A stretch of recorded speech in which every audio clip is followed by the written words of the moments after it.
So when I was in college, I was very Christian, extremely Christian. I grew up in Virginia Beach, Virginia. I grew up a Catholic, and then I switched over to Episcopalian, and then I switched over to fucking Bible thumping. I don't know, just banging on people's fucking doors, going to Honduras, going to Dominican Republic, hauling concrete up of like mountains and building houses for like poor people, really doing nothing for the world, essentially, just praying for everybody and not getting nothing done. I was super, super Christian, and I'd never kissed anybody. I'd never had sex. I'd never done anything with anybody, and I was fine with that. That's like the Christian way, right? Like I didn't really know that people were out there dry humping and like doing, like I didn't know. I was like legit. I didn't do anything. I was a leader of the worship band. I was in sketches at Young Life. Do you guys know what Young Life is? You ever heard anybody? Like I don't know that we should be clapping for Young Life, but I get that you're trying to let me know that you know what it is. But let's not let's boo Young Life. It's not a good thing. Thank you. So I got really involved in Young Life. Young Life is this kind of like international organization that goes into high schools and works with kids to help bring them to know Christ. It seems innocent enough, but as in any sort of church or organized religion environment, that oftentimes that breeds, sexual misconduct. Yada, yada. So I was super involved in Young Life. I was leading Young Life at a high school around where I went to college.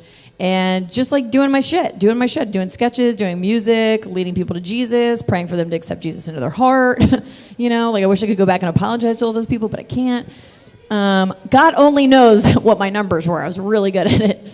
I closed every time. But into my freshman year, I met a guy. I went to Oregon to visit a friend, and she introduced me to this young guy who was my age. And his name was Sean, and we became really close. We started emailing back and forth because I was in Virginia. He actually went to school in California, but he was from Oregon. And we started like flying and seeing each other. And then you guys, one night we kissed, and it was epic. This face right here, like, you're like, that's the lie. I know looking at me, what you're thinking, it feels painfully obvious, but au contraire. We grew up in a country where you have to try that first, and then you figure it out. They're like, just try it. How do you know? And you're like, okay. So I kissed this guy, Sean. Magic. It's sparks flying. No, there's no sparks. But we felt really bad about it, so we prayed, and then we kept kissing. And then that's how, like, literally just started, and then it snowballed over time, right? It's just like, that's just what happens. We, like, kiss, and we're like, oh, my God, crying, praying to Jesus, like, forgive us for our sin. And then the next thing you know, we're, like, dry humping the shit out of each other, and then, like, rolling away from each other and being like, I'm going to pray, you pray over there, and I'm going to pray over here. We'll both pray at the same time, and it'll be extra prayer. And then rolling over and doing it again. So we get to the point where we've done everything you can do besides, penetration. And we've prayed and we've cried and we've snuck in and out of each other's rooms. He transfers to where I'm going to school in Virginia, and we're just like, nobody even knows. We're like knocking boots, So we get to this point and we're like, should we have sex? Like, what should we do? Do we want to keep believing in Jesus? Because if we keep believing in Jesus and doing all these things, then we probably shouldn't fornicate. Because only Christians use that word. We're like, should we fornicate? Gross. So we both at the same time started taking sociology courses. And have you ever taken a sociology course or a women's studies course? Okay, the teacher told me in the first class, she was like, I'm going to turn a light switch on in your brain and you're never going to be able to go back. And I was like, whatever, I'm a Christian. But she's right. I've never forgotten that. I'm talking about it now, years later. Like, something happened in my brain, and his as well. Like, you're at liberal arts school. It's a worse place for Christianity. So we both, at the same time that we're like hooking up more and more and more, we're also like taking sociology classes. And we're starting to feel like maybe this is all bullshit. Maybe what we believe is there's some bullshit to it. Not to offend anybody if you believe in Jesus or whatever, like, to each his own. But, like, that was my journey. So we get to a point where we're like, okay, let's just, at least for tonight, not think about God. Let's try this thing called sex. And let's fuck. We're like, don't say that word. Oh my God, we're going to cuss and we're going to have sex. So I'm like, do you have any condoms? He's like, why would I have any condoms? I'm a fucking Christian. I'm like, fuck. So we're like, we got to go to the store and we got to get condoms. So we go to the store and we're 7-Eleven, obviously. So we're like getting snacks, we're getting condoms, we're getting all of it. And we're standing there in front of the condom aisle. And I didn't know, but there are a lot of options. I was like, there's just going to be like a fish bowl with free condoms, right? Like you can just boop and leave, Au contraire, there's so many options. So we're standing there, we're both like rigorously like going through it and trying to figure out which one. And he grabs a pack and he's just like looking at it, reading it. And then I see past him this couple that we know from the church coming towards us. I'm like, oh, we're so screwed. Like, just pray. And he, without thinking, he just shoves them into his pocket like this.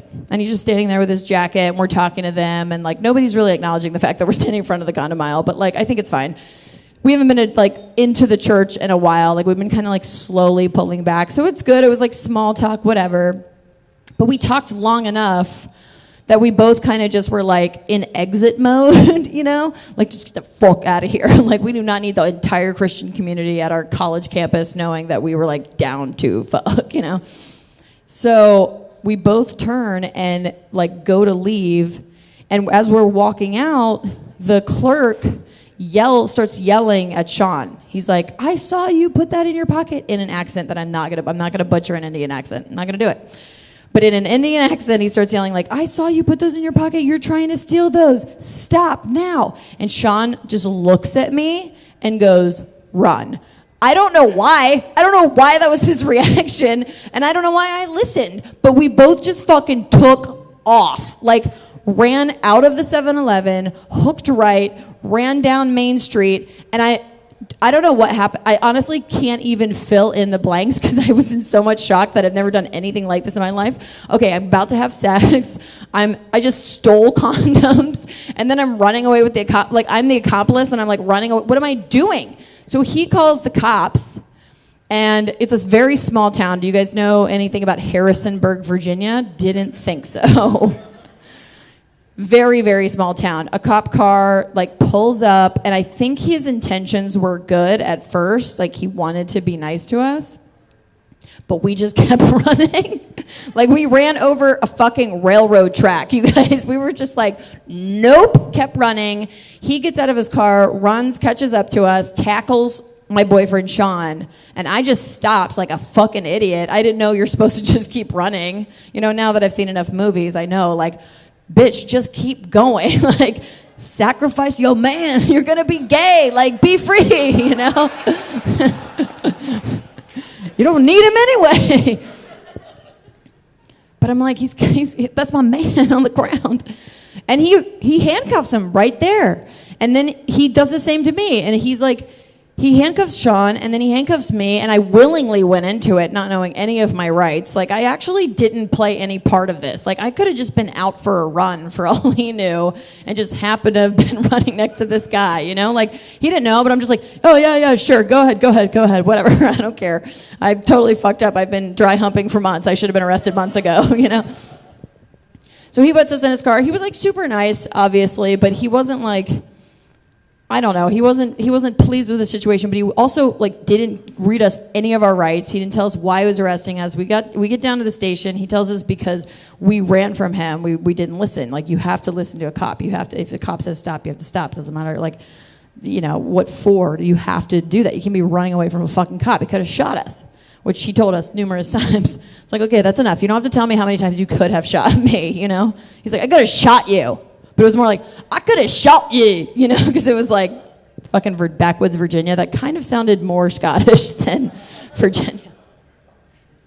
Okay, so we get arrested, and then we have to spend one night in jail for fucking stealing condoms from 7-Eleven, okay? So this is the part of the story that gets weird. So we're in jail. We got to be together, which was really weird for a while, and I don't know what came over me, but we both got like weirdly horny from it. So when they weren't in the room, I gave them a hand job. Like, I don't know. Is that normal, you guys? Like, this is the first time I've ever confessed that. The last time I was here, I confessed that I made out with my stepsister, and now I'm confessing that I gave my boyfriend a hand job while we were waiting to go to jail. It was gross. It was gross. As you would imagine, I would think it was gross. But it happened, and I'm not proud of it. But, that stays here. That's top secret information. Wiped it on my leg. Just, boop, wiped it on my leg. Didn't have a towel. Gross. So we spent the night in jail. It was super chill. Honestly, it wasn't that big of a deal. Have any of you ever spent the night in jail? Nobody? Yeah, have you? No, you have? It's really not that big of a deal. Like, I mean, it depends on what jail you're in, but like, I really just laid on the ground for it was just like going to a party and doing a bunch of blow and having nobody to talk to. That's what it was like. You know what I mean? Just like, I really want to talk to somebody. I feel cracked out of my fucking mind, So I did that. I got out. And I guess I would say that the moral of this story that I'm telling you is that if you don't want to have sex with somebody, just don't have it, You don't need to go get arrested from 7-Eleven trying to get condoms. Like, figure out your sexuality and your sexual orientation just a little bit sooner, Maybe try being with a woman, because then you don't need anything. You know what I mean? You don't fucking need a condom. You don't need shit. Dick sticks. That's all you need. That's it. Well, thanks, guys. That's my time. My name's Mav Viola. Appreciate it.